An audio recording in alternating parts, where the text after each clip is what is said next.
మళ్ళా ఇది డ్వాక్రా అవన్నీ ఉమ్.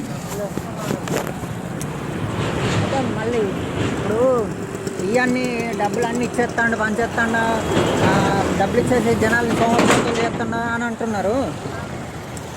ఇప్పుడు నేను మా ఇంట్లో ఉన్నా, నేను పని చేస్తాను, ఇంట్లో డబ్బులు ఇస్తాను, మా వాళ్ళని సోమరిపోతం చేసినట్ట ఎప్పుడు ఇప్పుడు మరి ఇప్పుడు ఒక రాష్ట్రానికి ఇప్పుడు రాష్ట్రం అంతా వాళ్ళ కుటుంబం అన్నట్టు, వాళ్ళ బాగోగులు చూసుకుంటా వాళ్ళకి సమస్యలు రాకుండా డబ్బులు ఇవ్వడం అది తప్ప.